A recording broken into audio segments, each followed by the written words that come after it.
Bonjour à tous, ravi de vous retrouver et je vous emmène en Chine ce matin parce que Danone décide d'y faire un investissement remarqué d'un montant de 100 millions d'euros. À l'heure où beaucoup d'entreprises relocalisent leur production dans l'Hexagone, à l'heure où les pressions politiques poussent certains gouvernements à étouffer la présence de marques chinoises sur leur territoire, comme c'est le cas avec Huawei en Grande-Bretagne, le géant français de l'agroalimentaire choisit l'option inverse. Ces 100 millions permettront de créer un centre de recherche et de s'offrir une usine de production de lait infantile. C'est une décision stratégique forte. Danone met les bouchées doubles sur la Chine car elle intègre son potentiel de croissance. La Chine, pays où elle est présente depuis plus de 20 ans, pays qui est le second marché de la marque et qui représente 10% de son chiffre d'affaires. Merci beaucoup à Iris Vainqueur qui a illustré mon propos ce matin.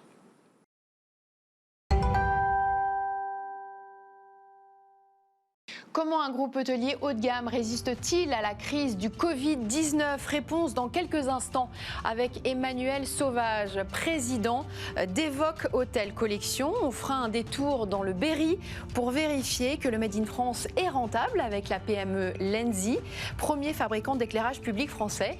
Et puis dans Smart Fresh, nous aurons le plaisir de retrouver Florence Daucher qui nous fera découvrir la start-up vendredi. Mais tout de suite, les 4 chiffres qu'il faut retenir, c'est avec vous, Olivia Hieré-Daubray, bonjour.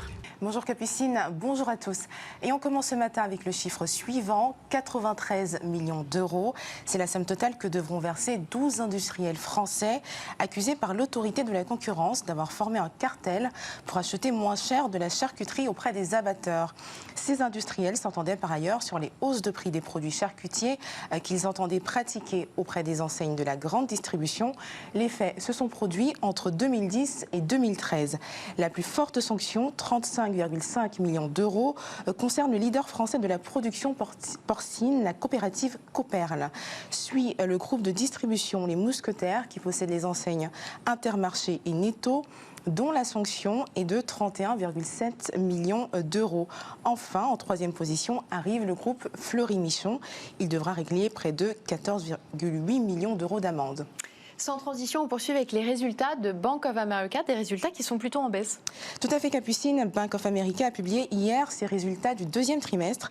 La banque a réalisé un bénéfice net de 3,5 milliards de dollars sur la période, contre un bénéfice net de 7,3 milliards de dollars lors de la même période un an plus tôt.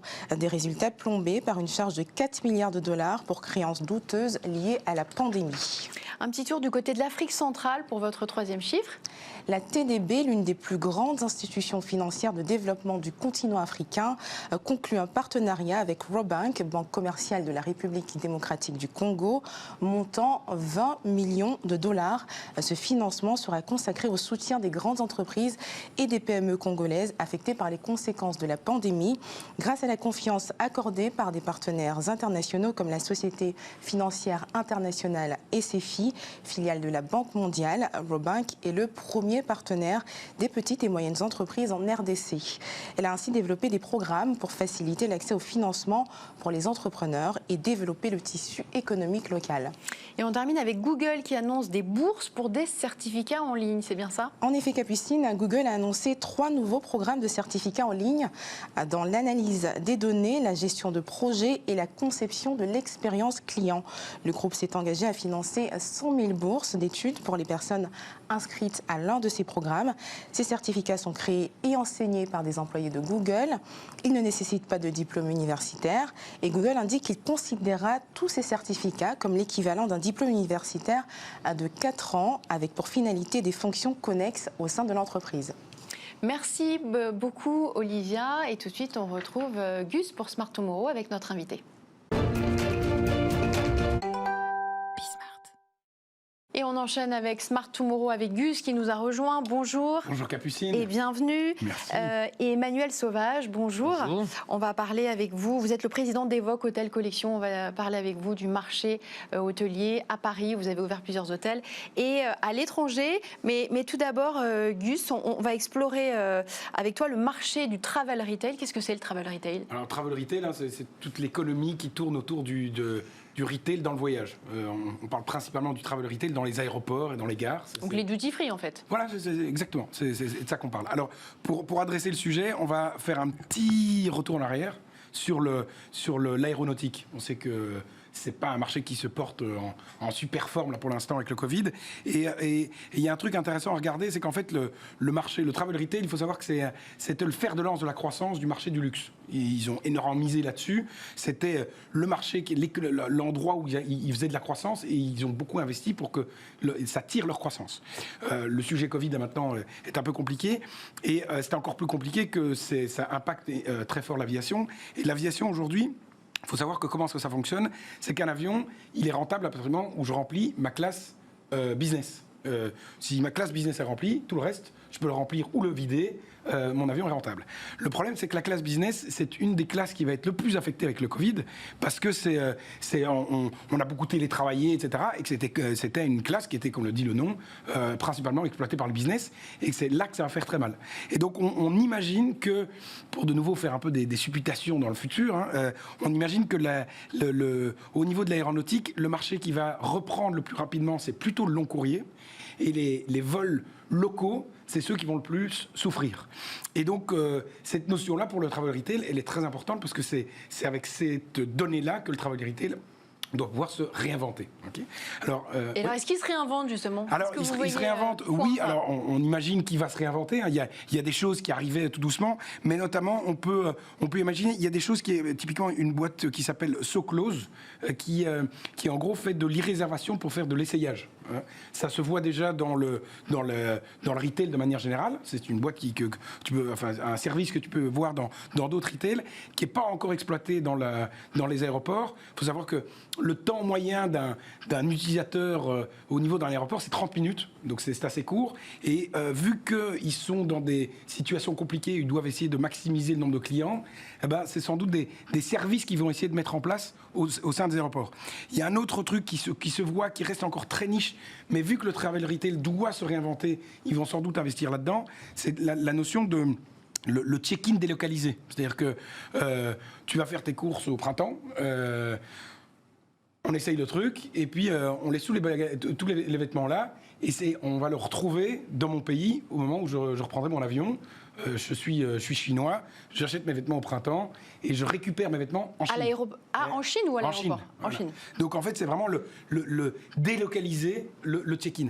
Alors, c'est pas vraiment du travel retail, parce que c'est pas là normalement que ça se passe, mais en tout cas, les business du travel retail vont devoir essayer de descendre un peu les chaînes de valeur et sortir de leur carcan du duty free. Okay, ça, ce sont des choses qu'on peut voir. Il y a un autre espace du travel retail qui doit être fait, c'est que, on en parlait tout à l'heure, la notion des longs courriers va sans doute revenir plus rapidement que les vols locaux.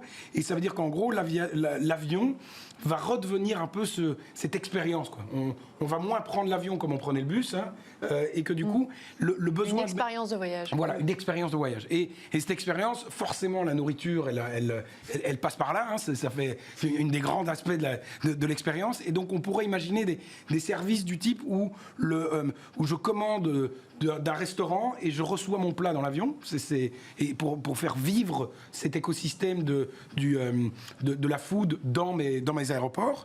Et puis alors faire aussi mes courses alimentaires à la sortie de mon vol. C'est-à-dire que je rentre de l'aéroport, j'ai fait 1 mois et demi de vacances, je reviens, je sais que mon frigo est vide, je vais pouvoir remplir mon frigo dès que j'arrive à l'aéroport. En tout cas, c'est ce genre de service où le duty free va devoir se réinventer. Là où il était uniquement luxe, il va pouvoir passer un peu à autre chose. Rapidement, pour faire le point avec notre invité, les hôtels dans tout ça, est-ce qu'ils se réinventent? Alors, tout à fait, les hôtels, et c'est intéressant que notre invité soit là aujourd'hui, c'est que les hôtels sont affectés un peu de la même manière, parce que c'est surtout les hôtels de luxe, ils vivent d'un public qui va franchement changer un peu ses habitudes, qui vit d'un public business et d'un public international qui change un peu ses habitudes. Ça ne veut pas du tout dire qu'il n'y a plus de business, ça veut dire qu'il faut un peu réinventer ce qu'on appelle les routes to market, c'est comment est-ce que je vais essayer d'aller chercher mes clients. Et donc c'est des choses qu'on peut venir regarder avec vous, Guillaume. C'est aujourd'hui dans la situation Covid, est-ce qu'il y a des... Alors, il s'appelle Emmanuel, d'abord, on va remettre les choses choses un peu claires. Emmanuel Sauvage, donc vous êtes président d'Evoque Hôtel Collection, je le disais. Vous êtes entrepreneur, votre passion, ce sont les hôtels. Vous avez ouvert successivement, très rapidement, à Paris, des hôtels plutôt singuliers. Je pense au Brac, le Sinner, le Nolinski ou encore plus récemment Cour des Vosges. C'était en octobre. Donc Sinner et Cour des Vosges juste avant quelques mois avant le confinement. Comment est-ce que vous les financez, tous ces hôtels? Parce qu'en plus, c'est dans des endroits absolument incroyables. Nous, c'est simple, on finance, on est 3 cofondateurs, Romain Iserman, Pierre Bastide, notre investisseur, et moi-même. Donc jusqu'à présent, c'est Pierre Bastide, notre unique investisseur, qui finance, plus les financements bancaires, bien évidemment. Et nous avions cette indépendance et donc qui est très importante, notamment en période de crise où justement il est plus facile, on va dire, de réagir parce que nous n'avons pas de fonds, donc nous sommes seuls et indépendants, donc il est plus facile de réagir. Eh bien, c'est vrai qu'on est une période très compliquée. Le tourisme est habitué à des périodes, on va dire, un peu chaotiques ou de danger ou de risques, mais qui sont généralement localisés à un pays. On va dire que la dernière, moi je travaille depuis 25 ans, la dernière qu'on avait connue, c'était les attentats de New York où les hôtels s'étaient vidés, mais c'était revenu très très vite. D'ailleurs, j'avais espéré qu'après les confinements, ça serait revenu aussi vite. On a pu remarquer que c'est quand même beaucoup plus lent. Donc comment est-ce que vous vivez les choses, ce confinement et maintenant, là, cette post-crise? Alors, on a tous des stratégies différentes. Les palaces ont la stratégie de rester fermés. Moi, j'ai eu la stratégie d'être présent pendant le confinement, d'être le plus présent pour les clients. En fait, nos restaurants aussi, on a créé un autre modèle par rapport à l'hôtellerie traditionnelle. C'est-à-dire que les restaurants ont une place très importante dans nos hôtels. Cette stratégie a été travaillée justement pour éviter les risques. Alors, on n'aurait jamais pu imaginer les risques du Covid. Mais c'est vrai qu'à l'époque, quand on a créé le groupe Evoque, on l'a créé en janvier 2014, Airbnb avait pris une place très importante à Paris, notamment. Et c'est vrai qu'on s'est dit, il faut faire un peu l'hôtellerie différente. Et normalement, généralement, les hôteliers sont très, très réfractaires à faire de la restauration. C'est plus compliqué, il n'y a pas de marge. Bon, voilà. Et c'est vrai et du coup, les restaurants d'hôtel étaient devenus généralement, on n'avait pas envie d'y aller parce qu'ils faisaient tout pour pas qu'on ait vraiment envie d'y aller. Et c'est vrai qu'on a décidé de faire vraiment les choses dans l'autre sens et d'avoir une restauration très importante, et donc avec une restauration aussi dans des quartiers d'habitation. C'est ce qui vous a permis de limiter les effets, là? Là, ça nous a permis vraiment de limiter les effets. Un sujet de résilience, quoi. C'est vraiment, ça a permis de limiter les effets. On voit qu'on a un hôtel qui est avenue de l'Opéra. En revanche, c'est beaucoup plus compliqué, même en restauration, parce qu'il y a encore beaucoup de télétravail et pas d'habitation. Donc là, on voit que justement sur cette localisation, c'est beaucoup plus compliqué. En revanche, au Brac, notamment, qui est un quartier très résidentiel, eh bien, écoutez, on doit être juste à moins 15% en restauration par rapport à l'année dernière. On peut faire... on a également aussi, on essaye de trouver d'autres idées. De toute façon, il faut se réinventer tout le temps. Il faut aller de l'avant et je pense qu'il faut être ouvert. Pour moi, c'est essentiel d'être ouvert. Même la partie hôtel doit être ouverte le plus vite possible. Alors, c'est sûr qu'il faut faire des calculs. Donc là, vous en êtes tout sur l'ouverture des hôtels? Tout est ouvert. Nous, on est ouvert le 25 mai. Et alors, quel est votre taux de remplissage aujourd'hui? On a un bon taux de remplissage, on va dire, pour la période. On va dire qu'on on va être à 45% sur le mois de juillet. Mais il y a une explication. J'ai plus d'inquiétude quand même sur le mois de septembre, octobre et novembre parce que les palaces sont fermés. Et donc, du coup, toute la clientèle de palace n'a plus d'hôtel pour se loger. Et donc, du coup, on récupère des clients justement de ces hôtels-là où leurs hôtels habituels sont fermés.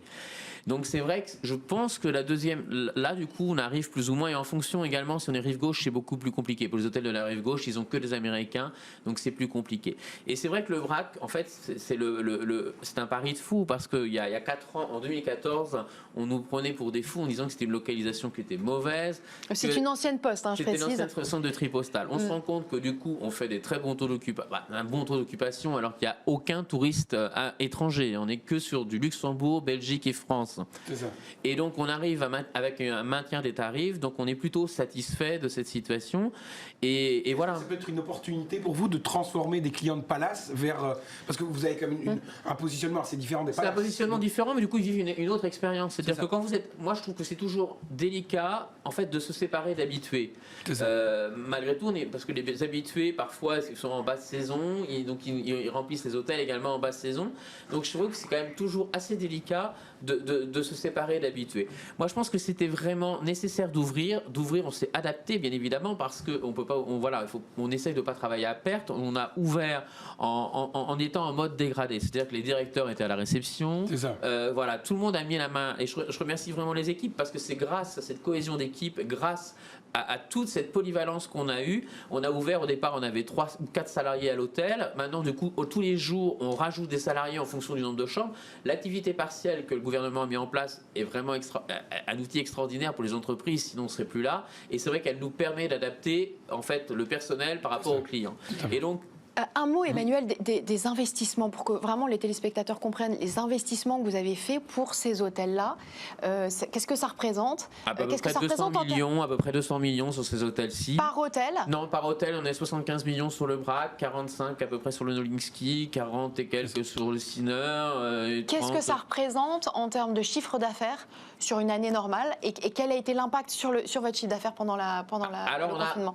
Ça va être compliqué parce qu'on n'a aucune année complètement normale, étant donné que le Brac c'était sa première année, donc il avait fait lui 19 millions de chiffre d'affaires. Le Nolinski, lui, on va dire, était dans son année à 10 millions de chiffre d'affaires et les autres on va ouvert en septembre et en octobre. Donc du coup là il n'y a aucune comparaison de chiffre d'affaires. On l'a dit, vous ouvrez des hôtels qui sont différents, qui sont singuliers. Est-ce que vous intégrez la dimension numérique dans ces hôtels? Est-ce que c'est un outil d'efficacité économique, le numérique? Alors je dirais non. Voilà, on n'est pas très. Alors je vais vous dire pourquoi. Parce que bon, on a deux solutions. Pour moi, l'humain, c'est l'essentiel. C'est vrai que pour moi, remplacer les services au lieu d'appeler le room service, d'avoir une tablette et de passer sa commande, pour moi, je trouve que voilà, si on va dans un hôtel de luxe, c'est pour avoir du service, c'est pour avoir de l'humain. Souvent, je dirais que le numérique peut être intéressant dans la gamme inférieure à nos gammes d'hôtels. Parce que, on va les dire en 4 étoiles, ou 4 étoiles, ou 5 étoiles, premier prix de 5 étoiles. Après, vraiment, en luxe, je trouve que c'est vraiment délicat de transformer l'humain par du numérique. Parce que si on va dans un hôtel de luxe, c'est pour être assisté. Nos clients sont très assistés, ils ont besoin d'humain. La commande, une commande de room service, souvent, on modifie, on refait, je voudrais autre chose, on fait du sur-mesure. Et donc, avec le numérique, c'est pas possible. Voilà, on peut se servir quand même d'outils, bien évidemment, il ne faut pas être contre la technologie, mais c'est vrai que la technologie est beaucoup plus présente dans les hôtels 4 étoiles. Les palaces ont toujours été là, vous arrivez dans un secteur qui existait, l'hôtellerie de luxe. C'est quoi la vision? Parce que je vois qu'il y a quand même des ambitions assez importantes à l'international, etc. C'est quoi la vision qu'il y a pour se dire, je vais me faire une place à côté de ces mastodontes qui ont toujours été là et moi je vais et qui ont su se renouveler aussi, parce que le Shangri-La, le Mandarin... Exactement. Alors, en fait, nous, on est parti du constat où, justement, on avait ces palaces. Moi, généralement, les investisseurs, la gamme 5 étoiles est très vaste, très très vaste. On peut avoir entre 250 et 300 euros de prix moyen. Après, on a les palaces qui sont à 800 euros de prix moyen. Donc moi, on a décidé de se mettre entre les deux. Nous, on est entre 550 et 600 euros de prix moyen. Du coup, on a principalement une clientèle de palace parce qui veut vivre autre chose. Et en fait, on a décidé de faire cette collection sur différents styles de vie. En fait, nos clients, déjà, ont rajeuni, sont différents et ont envie d'autre chose. Donc en fait, il y a différents styles de vie. Vous avez le style de vie plutôt pour les clients classiques, c'est le Nolinski, c'est un style de luxe classique. Vous avez justement pour clients plus décontractés, qui est un peu plus rock'n'roll, vous avez justement le style de luxe décontracté pour le Brac. Vous avez le client qui est dans toutes les familles, généralement, voilà, on a quelqu'un qui est dans l'art, qui est dans la mode, qui n'a pas envie d'être à Saint-Honoré, qui n'est pas tout à fait, qui sent des sentiers donc battus. chacun a son précaré. Voilà. Vous arrivez à définir une identité propre. C'est une niche. Alors là, vous développez également à l'international. Ce sont des ouvertures qui étaient prévues avant le confinement. Bien sûr, oui. Italie, Rome, Italie, donc c'est un Nolinski. Maintenant, du coup, on redéveloppe les marques qu'on avait en France, à l'étranger. Okay. On a Nolinski à Venise.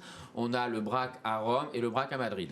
en projet. Pourquoi cette trajectoire à l'international? Est-ce que C'était dès le début, en fait, dès le début du groupe, nous avions décidé de faire un groupe d'une dizaine d'hôtels dans différentes capitales. Alors généralement, on peut changer parce qu'on est français, donc on n'est jamais. Mais comment est-ce qu'on gère des ouvertures d'hôtels à l'international avec cette crise qui vous tombe dessus? Comment est-ce que vous trouvez les financements? Comment est-ce que vous les maintenez pour réussir à ouvrir dans les temps? C'est compliqué, bien évidemment, c'est plus compliqué. Du coup, on perd du temps. Là, on a perdu des mois. Par exemple, à Venise, entre les inondations. Donc de l'argent. Donc de l'argent, mais.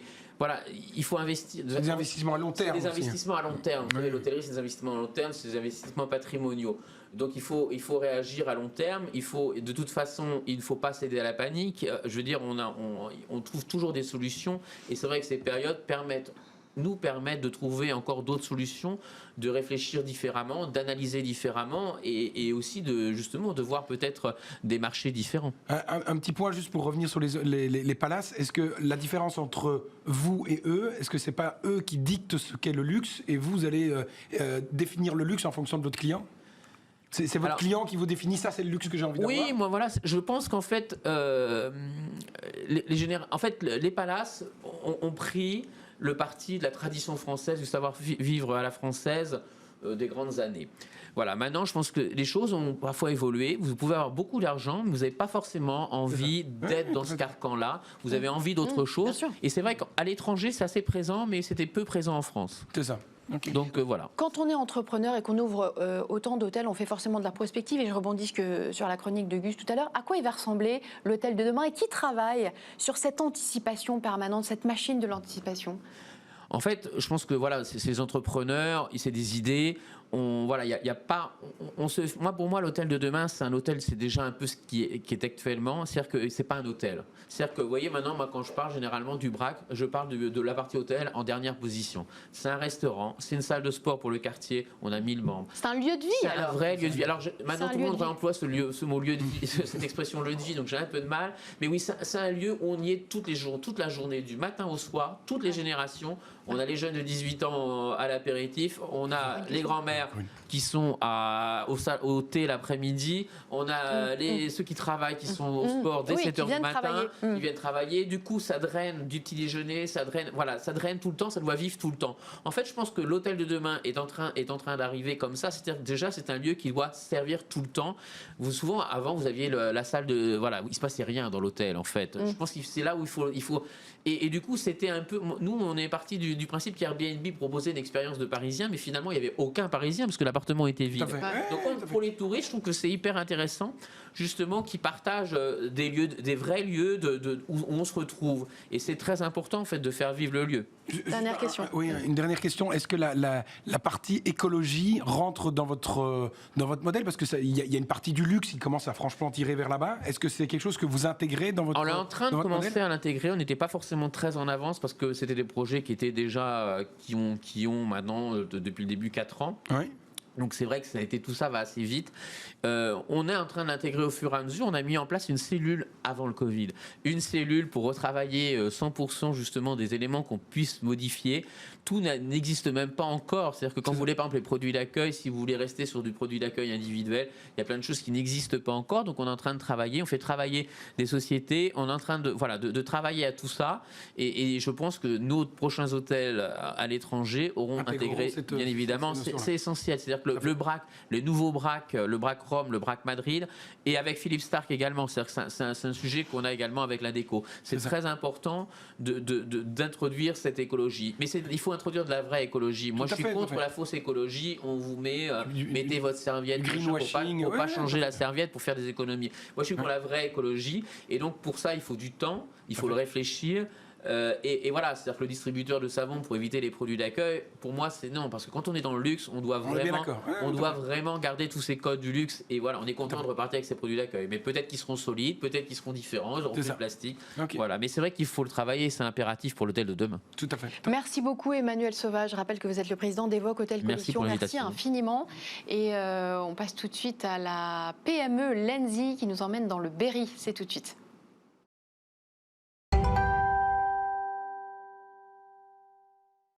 Et on part dans le Berry à présent pour passer un moment et comprendre le modèle d'une PME qui est basée à Argenton-sur-Creuse, qui évolue sur le marché des luminaires. Bonjour Antoine Bonneville. Bonjour. Vous êtes le président de Lenzi. Merci d'être avec nous ce matin. Le marché des luminaires, mais pas n'importe lesquels, puisque vous êtes leader de l'éclairage public de style, c'est-à-dire ces lanternes qu'on voit un peu partout dans Paris, des lanternes dont les premiers modèles de série datent de l'époque de Louis XIV. Et donc, tout commence dans les années 50 puisque vous obtenez le fameux marché de la rénovation de la ville de Paris. C'est bien ça, donc c'est un peu le début de Lenzi. Exactement. Alors, c'est pas moi, j'étais pas né en 1950, mais effectivement, le créateur de Lenzi, Léopold Lenzi, qui était un immigré italien, a obtenu ce marché de la rénovation des lanternes, des vieilles lanternes de la ville de Paris.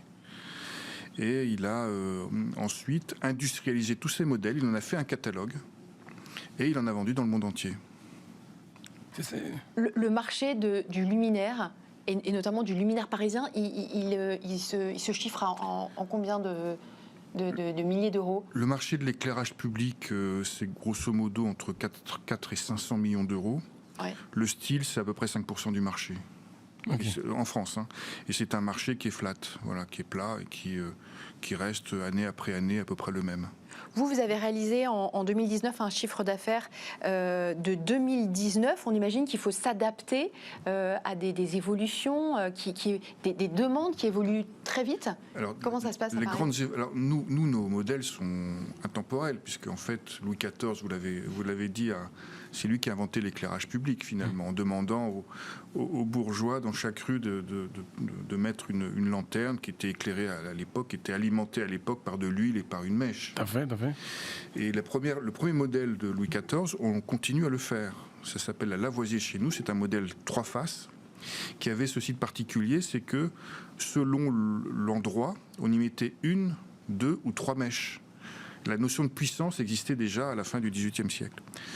Et donc ces modèles, qui sont des modèles patrimoniaux, des modèles de la ville de Paris, on en a fait un catalogue et on en a vendu, alors depuis 1900, depuis les années 50, hein, on en a vendu dans le monde entier et nos produits sont présents dans une 50aine de pays et dans une vingtaine de capitales. C'est ça qui est fabuleux. Donc on peut se balader, on peut se balader dans une rue à Rio ou dans un marché à Kyoto et voir des lanternes parisiennes. Exactement, et des lanternes Lenzi notamment. Et comme tu disais, capitaine, donc en 2019, vous faites 6 millions d'euros de chiffre d'affaires. Comment est-ce que vous êtes passé de la chaudronnerie, hein, c'est l'origine de la boîte, à faire des lanternes. Maintenant, vous avez plus de 20% de croissance ces 3 dernières années. C'est quoi le prochain move entre la chaudronnerie et l'éclairage? Et maintenant, il y a cette croissance qui est là. C'est l'international. Est-ce qu'on se réinvente? Comment est-ce que ça se passe? D'abord, il faut savoir que nous avons engagé la transition écologique puisque nous avons intégré des modules LED dans nos lanternes. C'était une révolution. Le passage de la bougie au gaz, du gaz à l'électricité, ça a été des révolutions. Le passage de l'électricité ou des sources classiques, des sodium haute pression, à la LED, ça a été une révolution. Et cette révolution, notre secteur d'activité, pas uniquement notre entreprise, l'a fait en moins de 10 ans. C'est-à-dire c'est équivalent au passage au moteur électrique dans l'automobile. Donc on a fait cette révolution, on s'est adapté. Il faut savoir qu'un luminaire, qu'une lanterne LED consomme entre 60 et 70% de moins d'électricité qu'une lanterne classique. Et l'éclairage public sur la consommation électrique d'un pays, est-ce que ça représente des choses importantes? Ou en fait c'est bien, mais en fait, on est un peu sur l'épaisseur du trait sur ce problématique de consommation. Alors, le syndicat de l'éclairage, dont font partie la plupart des fabricants, avait estimé que le passage des sources sodium haute pression, des sources classiques à la LED, permettait d'économiser une centrale nucléaire type Fessenheim. Donc Et l'éclairage public, c'est le premier poste de consommation électrique d'une collectivité. C'est ça. Je reviens sur l'international. Vous disiez que vous étiez présent dans 50 pays. Comment est-ce que vous vous adaptez aux demandes de chacun de ces pays? Parce qu'on ne vend pas le même luminaire au Maroc, aux Pays-Bas ou au fin fond du Japon. Eh bien si. Eh bien si. Parce que ce sont des liminaires français made in France. Quand on vend en Arabie Saoudite, les Saoudiens veulent une lanterne de Paris. Ça, c'est plus clair. Mais au Maroc, ils veulent aussi? Au Maroc aussi, bien sûr. Oui. Le Maroc, c'est quand même un pays qui est très francophile, je dirais, et qui a adapté son éclairage à celui du marché français. Quid des États-Unis, parce que vous n'êtes pas du tout présent là-bas? On a été présent, on a des références aux États-Unis, on l'est moins. Aujourd'hui, on fait entre 15 et 20% de notre activité à l'export. Et 80% de cet export, c'est l'Europe. Voilà. D'accord. Bon. Ouais. Après, effectivement, on a l'ambition de continuer à se développer à l'export, de passer à 25-30% à l'export. Et les pays cibles, c'est déjà l'Allemagne, l'Angleterre. On est très peu présent en Allemagne, très peu présent en Angleterre. Et donc la facilité, c'est d'aller le moins loin possible. Voilà, l'export, déjà, occupons-nous de l'Europe, ça ressemble beaucoup à la France, et les normes sont à peu près les mêmes. Aller aux États-Unis, ça comporte quand même certains risques, et c'est loin. Mais le Canada est une cible. Mais quand on peut un peu dire que vous avez industrialisé de l'artisanal. C'est l'artisanat industriel. C'est ça. Exactement. Et donc, à partir de là, est-ce que l'artisanat, est-ce qu'on le délocalise ou pas du tout? Alors moi, en tout cas, je ne relocaliserai pas, puisque je n'ai pas délocalisé. Hein. Donc en fait, toutes vos usines sont en France et tous vos salariés sont en France. Alors, toute mon usine, il n'y a qu'une usine, est en France. Et en fait, on fait de la sous-traitance quand même. Hein. Il y a des métiers qu'on ne fait pas. La fonderie, c'est un métier très particulier. On essaie de trouver des fondeurs en France ou en Europe, mais surtout en France. Tout ce qui est matière plastique, parce qu'il y a beaucoup de plastique maintenant dans les vases qui ne sont plus en verre, mais qui sont en plastique, c'est sous-traité. Et le repoussage aussi, toutes les formes arrondies sont des formes en repoussage. Oui. Donc cet artisanat, il est destiné à rester en France, donc bien sûr. Mais bien sûr, on peut justement fabriquer en France, et c'est tout mon combat. On peut fabriquer en France et vendre en France, et vendre à l'export d'ailleurs, et exporter avec des produits qui sont fabriqués dans notre pays. Vous apportez vraiment la preuve qu'une PME française peut se développer, produire en France et être rentable. Est-ce que vous vous sentez pour autant suffisamment soutenu par les élus, les pouvoirs publics sur cette notion du Made in France? Oui, parce d'abord on avait obtenu le label Entreprise du patrimoine vivant, le PV, qui est un label qui reconnaît en fait un certain savoir-faire, qui d'ailleurs nous avait été donné en 2014 par un ministre de l'économie de l'époque, je ne sais pas si vous en rappelez, qui s'appelait un certain Emmanuel Macron, qui nous avait décerné ce label. Et puis nous avons été accompagnés, puisqu'on avait une forte croissance, par l'accélérateur régional Centre-Val de Loire. Nous sommes partis de l'accélérateur, une vingtaine d'entreprises de la région, qui sont accompagnées à la fois par la région, donc le conseil régional, par BPI.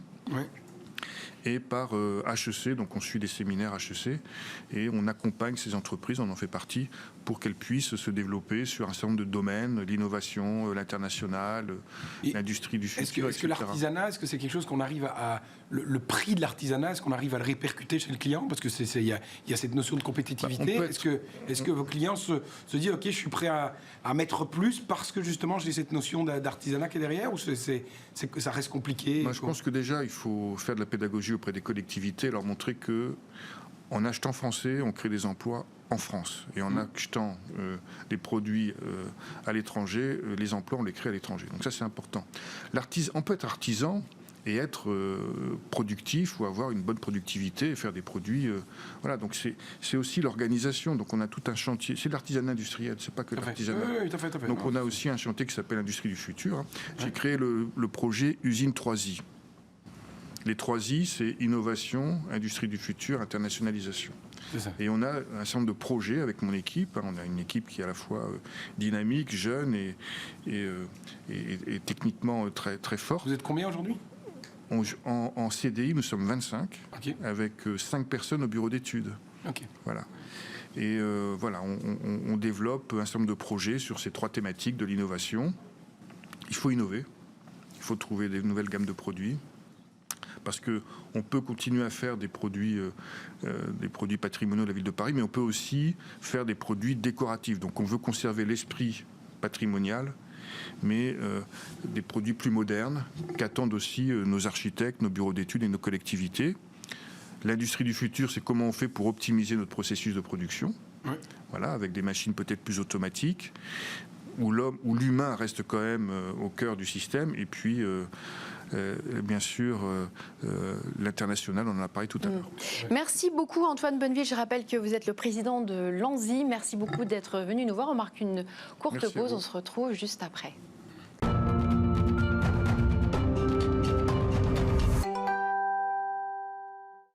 Et on retrouve tout de suite Florence Daucher pour Smart Fresh. Bonjour Florence, bonjour, pour votre chronique hebdomadaire. Vous allez nous parler d'une start-up qui s'appelle Vendredi. Et sur ce plateau également Olivier Bas, vice-président d'Avas Paris. Vous allez nous raconter comment vous accompagnez les entreprises pour les remettre un petit peu dans la cadence du travail dans cette période post-Covid.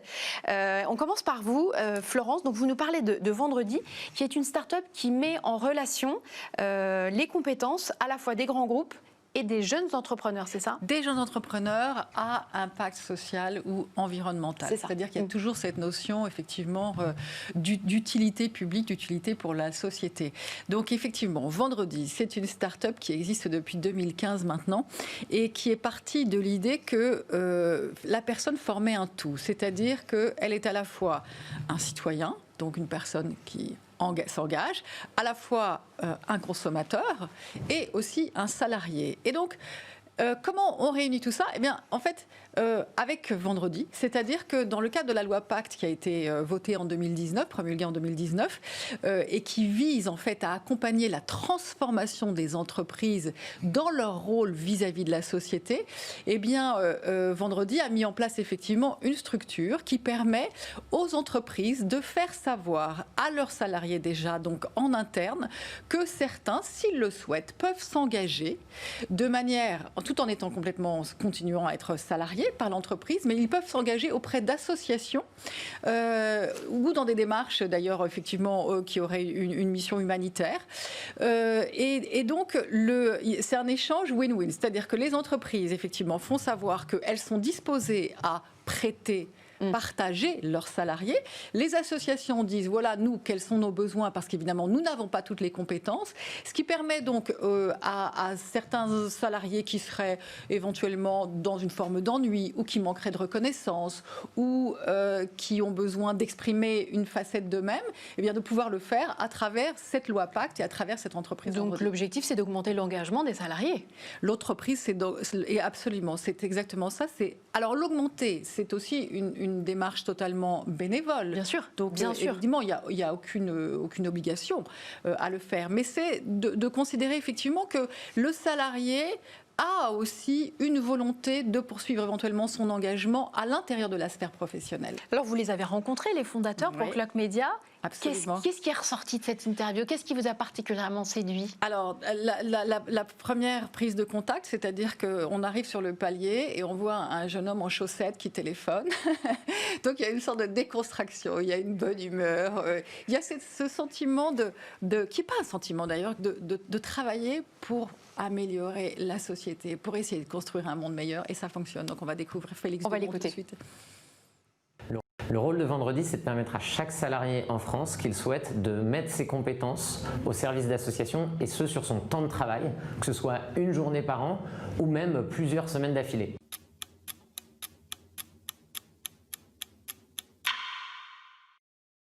Et c'est ça le rôle de Vendredi, donc c'est de convaincre les entreprises de la pertinence de ce modèle, d'aider les salariés à trouver la mission qui leur correspond dans l'association qui a besoin d'eux, et après de faire en sorte que tout se passe bien et que ce soit utile pour l'association, le salarié. Et voilà, il y a une envie sociétale hyper forte qui est portée par les consommateurs, mais aussi les salariés, sur quel est le rôle sociétal de mon entreprise. Il y a aussi une vraie transformation du travail. En fait, on a plus de 50 entreprises partenaires aujourd'hui, ça grandit très rapidement, plus de 300 associations partenaires maintenant, et on accompagne des salariés qui s'engagent qui ont entre 22 ans et 65 ans. Donc c'est hyper divers. Vous étiez là pour nous parler de l'engagement. Alors, je rappelle que vous êtes président d'Avas Paris. Non, vice-président. Mon président va m'engueuler quand je vais rentrer au bureau. Et vous étiez là pour nous parler de l'engagement. Qu'est-ce que ça vous inspire, une histoire comme celle-là? On est au cœur du sujet. Hein. C'est-à-dire comment je mets ma compétence au service d'une cause utile. Tout ça avec l'autorisation, et plus que l'autorisation de l'entreprise. Et donc, c'est du gagnant-gagnant. Pour le salarié quand il retourne bosser, il est vraiment content d'avoir œuvré à quelque quelque chose d'utile. Ils apprennent aussi, ce qui est fantastique, c'est qu'ils donnent de la compétence, ces salariés, mais ils apprennent beaucoup de choses dans la relation à l'autre, dans ce qu'on appelle les soft skills, vous savez, ces compétences comportementales qu'ils peuvent réinvestir dans l'entreprise. Donc moi, je trouve que c'est des modèles très, très vertueux. Alors vous accompagnez les entreprises dans leur transformation. Oui. Ça tombe bien. Comment vont-elles et comment vont les salariés dans cette période vraiment inédite? Alors, il y a deux questions. Comment vont les entreprises et comment vont les salariés? Ouais. Sur les entreprises, on est dans une crise sanitaire qui est en train de se transformer en crise économique, c'est un secret pour personne. C'est une crise un peu particulière, hein, si on compare avec celle de 2008. La crise de 2008 avait été très égalitaire, c'est-à-dire que tout le monde avait été touché de la même façon.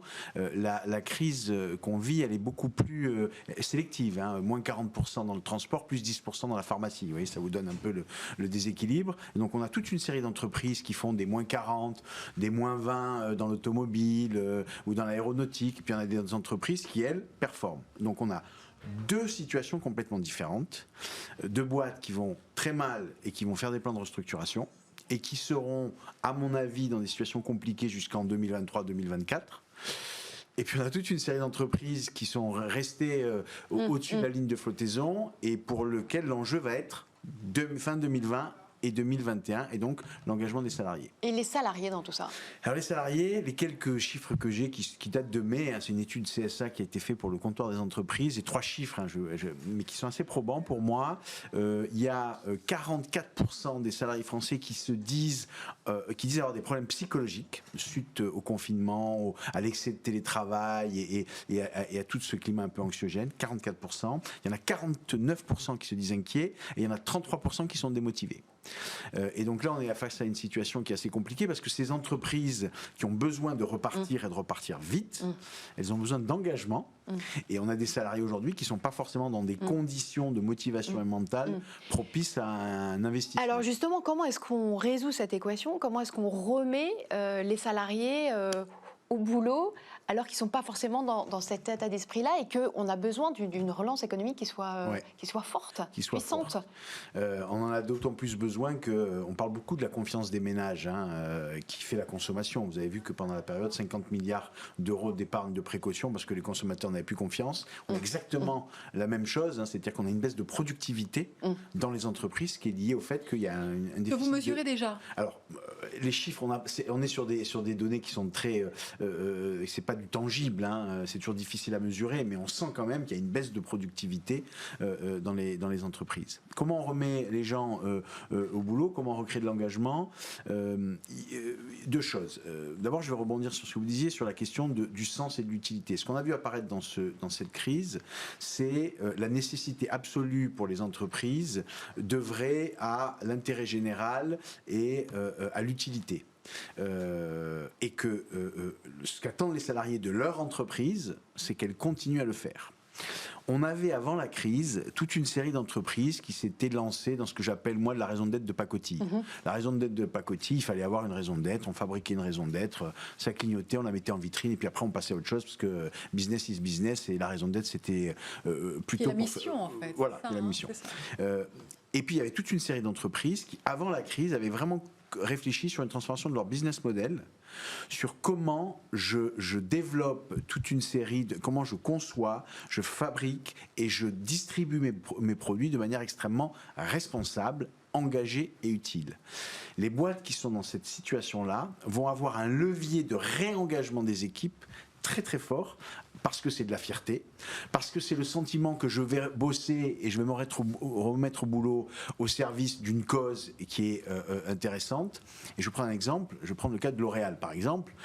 C'est quand même assez extraordinaire cette entreprise. Je ne sais pas si vous avez vu les annonces qui ont été faites il y a quelques jours pour le projet qui s'appelle Partageons la beauté, où ils ont fait des annonces sur la transformation positive, on appelle la transformation positive. Je vous donne 2-3, mais c'est 100% des sites de production avec empreinte zéro carbone, 100% des matériaux plastiques utilisés qui seront recyclés, 95% des formules qui vont utiliser vont être biosourcées.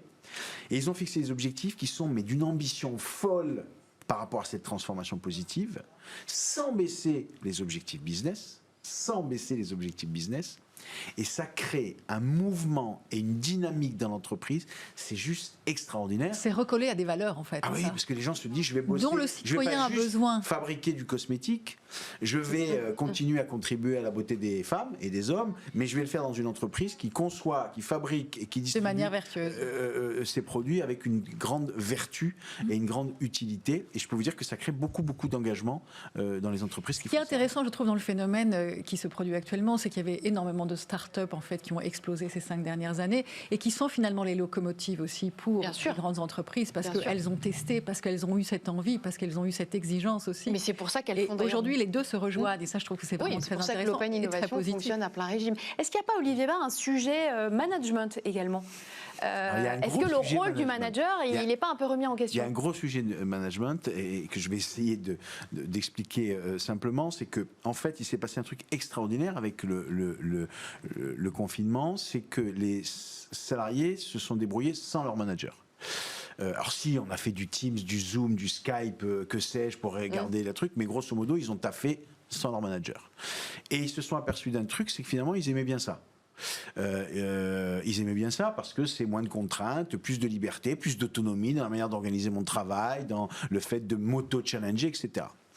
Et les managers de proximité sont un peu paumés parce qu'ils se posent la question de oui, mais alors à quoi je sers? Et moi, ce que je crains, c'est que le retour qui est en train de s'opérer, qui est un retour au travail massif, je crains le retour du petit chef. Je crains le retour du petit chef pour une raison assez simple, c'est qu'il va y avoir une très grosse pression sur les chiffres dans les entreprises.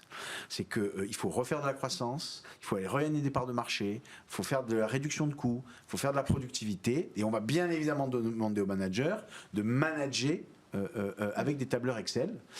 Et donc je pense que ces managers vont mettre énormément de pression à leurs équipes, inconscientes parfois, mais ils vont mettre beaucoup de pression. Parce qu'ils en auront eux aussi. Parce qu'eux-mêmes en auront, et qu'il va y avoir une espèce de décalage très fort entre la liberté, l'autonomie, la prise d'initiative qu'ont vécu les salariés en télétravail et ce qu'ils vont revivre dans les entreprises. Donc là, il y a un vrai risque managérial.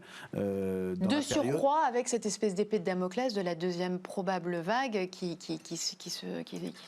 arrive. Qui arrive, oui. Est-ce que ça, vous le sentez, cette inquiétude dans les entreprises?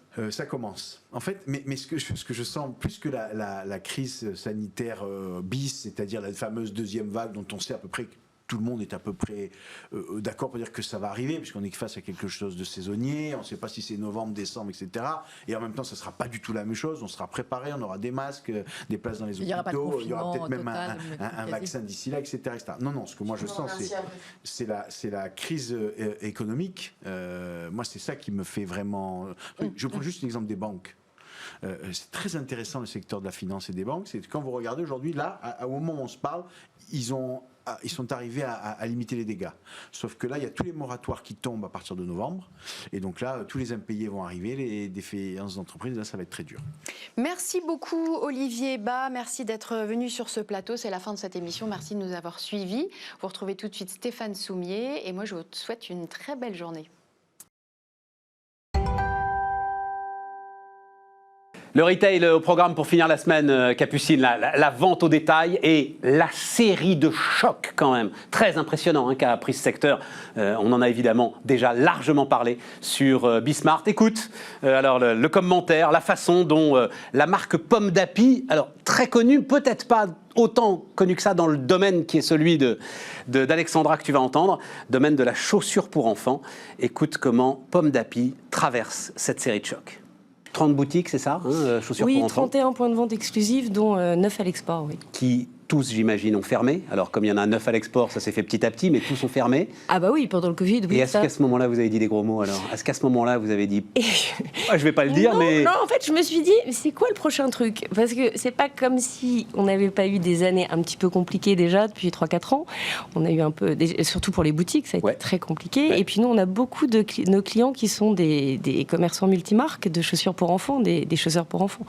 Et donc, au-delà de mes boutiques, il y a aussi toute une partie de mon chiffre d'affaires qui est à destination de ses clients, multimarques de ses boutiques. Et donc, eux aussi ont été complètement fermés. Et on a eu les attentats, les gilets jaunes, les grèves, enfin bref, le truc un peu... voilà, plus la déferlante Internet qui a quand même été... c'est plus une crise profonde qu'on a sur les manières de consommer, etc., qu'on vit depuis plusieurs années. Et là, écoutez, on était en train de repartir... Non mais j'adore la façon dont vous racontez ça, parce que en fait c'est ça, vous êtes sur la grève et vous prenez les déferlantes, les vagues, les unes après les autres. Voilà, vous dites c'est bon, je suis encore vivant. On venait de sortir la tête de l'eau, c'est-à-dire après tout ce qu'on avait vécu, moi j'avais un carnet de commandes de 10% de croissance, enfin bref, pour la rentrée, on était là, bon allez c'est bon là, ça va, on a tout eu. Et là, paf, le Covid, et on se dit bon on nous la remet sous l'eau quoi. Pour la chaussure enfant, c'est tellement important d'avoir du conseil, tellement important que... Et puis nous, les responsables des boutiques, mais elles sont extraordinaires. J'ai vu que vous faites de la prise de rendez-vous. Ah oui, tout à fait. Mais ça, c'est dans les effets positifs du Covid. Parce qu'il y a quand même des choses bien dans le Covid. Donc, on a mis en place la prise de rendez-vous. On a d'ailleurs fait des masques pour enfants spéciaux qui sont plus petits pour les protéger. Donc, on vient avec son masque, mais on prend un rendez-vous et on a 20 minutes entièrement avec la boutique privatisée. Alors, c'est pas sur tout le... on l'ouvre. C'est lié au Covid. J'avais pas compris que c'était lié au Covid parce que j'ai trouvé ça super smart. Ah bah oui. C'est le cas de le dire. Exactement, c'est le cas de le dire. Et donc ça peut rester. Mais ça va rester. Ça va rester parce que quand on vient d'avoir un enfant et que, enfin, je sais pas, mais moi quand j'ai eu mes enfants, j'ai dévalisé la pharmacie, c'est-à-dire que c'est devenu ma meilleure amie, la pharmacienne. C'est-à-dire que dès qu'il y a un truc, on se dit oh là là, et on dépense des fortunes. Là, c'est comme c'est comme sur les téléphones portables après, on se pose pas la question. Et entre, il y a la chaussure. Mais il faut pas oublier que le premier pas, et c'est pour ça qu'on est aussi, on a un partenariat avec l'Union française pour la santé du pied, parce que c'est hyper important d'être bien chaussé. C'est-à-dire que vous avez les sujets de dos après, les sujets de jambes, il y a plein de sujets autour du bien chaussé. Vous n'avez pas envie, il n'y a rien de pire que d'avoir mal aux pieds. Quand vous avez une ampoule au pied, c'est l'enfer. Oui, mais... Quand vous transpirez dans vos chaussures. Oui, mais on n'a pas cette conscience-là pour un marmot qui a 3, 4, 5 ans, quoi. Voilà. Alors qu'on l'a quand il vient de naître et qu'il faut aller lui acheter un lait en poudre, je sais pas quoi, à tel endroit, ça on le fait. Mais la chaussure, c'est hyper important. Et en fait, c'est vrai qu'il faut qu'il y ait aussi une prise de conscience autour de ça. Nous, on a toujours... Mais dans des points même tellement extrêmes. Enfin, on fait essayer nos chaussures aux enfants de l'école à côté. On fait des études, mais des tonnes d'échantillons pour vérifier que la voûte plantaire est bien respectée, que la tige va être comme il faut. On retrouve des matières, là on est sur des matières écologiques en cuir de pomme, avec des choses hypoallergéniques. Enfin, on va trouver des trucs... on n'a pas le temps. Je ne savais même pas que ça existait, le cuir de pomme. Du cuir de pomme. De pomme. Au lieu de partir de la vache, on part de la pomme. Mais j'ai vu, et là aussi, on en parlera tout à l'heure, moi je fais pas une... Enfin, il ne faut pas, il ne faut pas faire une obsession du Made in France. Et vous dites, à un moment, il y a des trucs qui ne sont pas possibles dans les prix pour que nos prix restent accessibles. Si vous vouliez faire... Oui, voilà. Déjà, il faut être très clair. Si vous voulez faire tout Made in France, il n'y a que le luxe qui peut se le permettre. Ouais. Citez-moi des entreprises... d'autres marques qui arrivent à vous dire j'ai des usines en France, je produis mes chemises en France, mes pulls, etc. Globalement, c'est que le luxe. Ce qui est important pour moi dans le Made in France, c'est le savoir-faire. C'est-à-dire, c'est de contrôler le produit, de l'achat des matières jusqu'au consommateur final. Et c'est là où nous, on a notre savoir-faire. C'est-à-dire que le bureau d'études est en France. J'ai une usine en propre qui, certes, n'est pas en France, mais elle est là depuis 30 ans dans la société. Donc, tout le monde est formé. Mes nu-pieds sont eux qui savent les faire. On a un tour de main dessus, personne d'autre là. C'est ça, notre savoir-faire. C'est tout le million d'investissements que je mets chaque année pour avoir des nouvelles collections, des doublures à base de maïs, oui, parce que c'est hypoallergénique, etc. C'est toute cette recherche-là. Donc, si j'enlevais cette partie-là, oui, je peux acheter du produit fini comme beaucoup, mais simplement, j'irai pas contrôler mes matières. Je ne sais pas comment elle aura été faite, la chaussure. Et je n'aurai en plus pas l'avantage des boutiques, c'est que j'ai le rendu du consommateur, ce qu'il en pense. Oui, tout à fait. Et pour moi, c'est ça le savoir-faire français. Malheureusement, on est au bout, Alexandra, mais vous reviendrez parce que tout ça est absolument passionnant. Sur la résistance de la boîte pomme d'Api, c'est chômage partiel, prêt garanti d'État, vous avez tiré tout ce qui était tirable. Évidemment qu'on a fait chômage partiel, mais à l'échelle de petites équipes comme nous, moi, vous pouvez mettre... Il y a 3 millions de boîtes qui sont à l'échelle de petites équipes comme vous, Alexandra. Ce que je veux dire par là, c'est oui, on l'a fait, le chômage partiel. Heureusement qu'on a eu le PGE, bien évidemment, mais ça reste de la dette qu'il faudra rembourser. Ce que je veux dire, c'est que moi, aujourd'hui, je ne sais pas ce que je serai en septembre-octobre. je ne sais pas, en fait. Parce qu'il peut encore se passer quelque chose, qu'on est de toute manière un secteur fragilisé, et que cette crise est venue alors qu'on était déjà fragile. On aurait été plus costaud, je vous dirais, bon, ok, mauvaise passe, il peut s'en passer. Là, je ne sais pas. Moi, j'ai pas de boule de cristal. Je me dis tous les jours, tant qu'on est attendez, vivant... parce que je veux me servir de cette compétence. L'ancienne banquière d'affaires, si on lui dit on transforme la dette en capital, en quasi-fonds propres, intéressant. Je prends. Enfin, ça dépend de qui vous mettez comme actionnaire derrière, mais si c'est BPI, ça ira très bien. Oui, enfin, ce sera forcément sous le contrôle de BPI d'une manière ou d'autre, mais ce serait une bonne solution. Oui, ça pourrait être une bonne solution. Pas mal. Hein. Mais en même temps, j'aurais envie à l'actionnaire de lui dire que je vais lui rapporter de l'argent un jour, donc il faudra quand même que mon modèle économique il marche et il fonctionne.